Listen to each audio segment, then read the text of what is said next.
And honestly, it's pretty amazing to ride with. Yeah. A unique feature of the shifter is like traditional Shimano XT and above shifters, right? You get the double click if you push in harder, right? Or like you get the single and then you push farther and you get the double. Like the electronic one's the same, which is pretty cool. On both, so you can do either paddle you have. You know, they have kind of a front and back paddle. You can single push or like push through it and you get a double click and you'll hit 2 gears at once, whether you're going easier or harder, up or down. And of course you could map it to whatever to make the button do whatever you want to do, right? Yeah. And you can hold it and it just keeps going, which is nice, just like SRAM axis.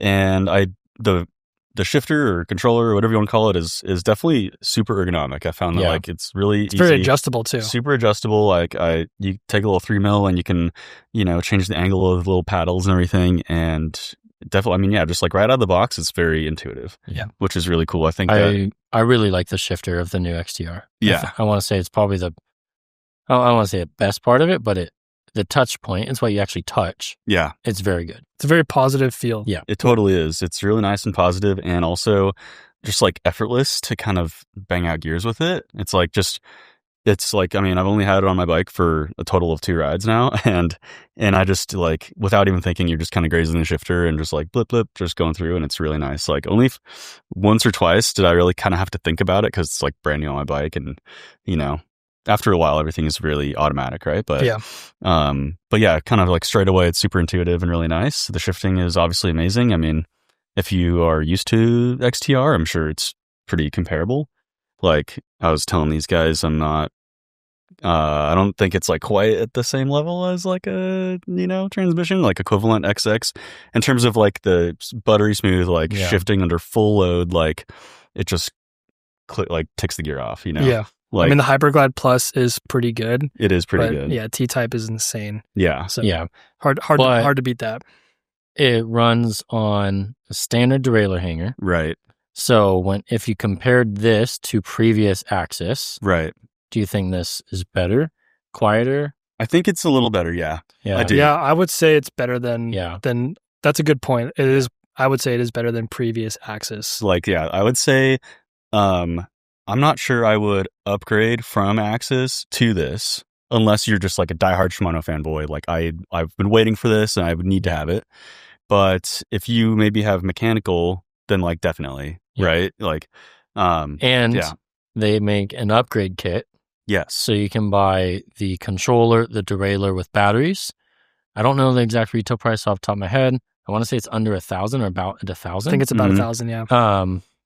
And that's if you already have Shimano on your bike, that's a great upgrade to go wireless. They did make a new cassette and chain. It's a little bit more optimized, but it's backwards compatible for any 12-speed Shimano.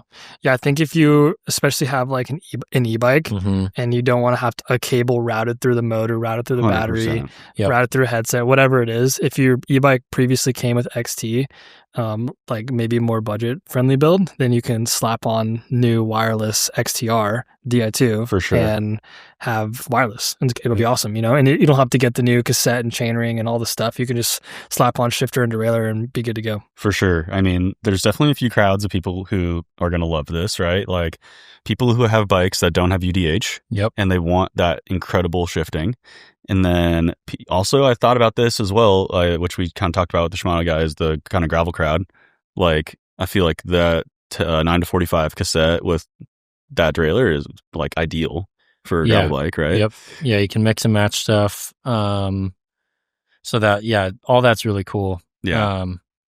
And people who... And the new brakes seem cool. Yeah, the new brakes are pretty cool. I think XTRs are, in my opinion, when they're bled well and set up perfectly, are like some of the best brakes in the market. They really just feel, the lever feels like awesome, and there's tons of power to be had. Yeah. And with the new lever and new caliper too, they kind of angled the levers up a little bit. They're at a different degree angle. They call them upsweep. Upsweep. Yep. And so it's, I don't know how you feel about that, Jared, because Jared actually rode them now, but it's a little bit more intuitive to brake, or it kind of follows the angle of your finger a little bit. So it's kind of a cool little project they did with Shimano. Cool. When you think about it, you have your hand on the bar, your finger out, and you pull your finger in, it's coming back towards your hand. Yeah. So it is, You know, a normal lever pulls straight back to the bar, but your finger doesn't really follow that curve. So it does make sense. It does make sense. Yeah. Definitely takes a little while to get used to. I mean, especially just the on-off feel of the brakes coming from, you know, Mavens and Maguras. Even they just inherently have more modulation, right? But once I kind of got the hang of them and like the lever feel and like just kind of feathering them, just kind of like hopping on any new brake, right? Like feels weird at first. Yeah, it totally feels weird at first. And there's also no traction out there right now. So that does not help.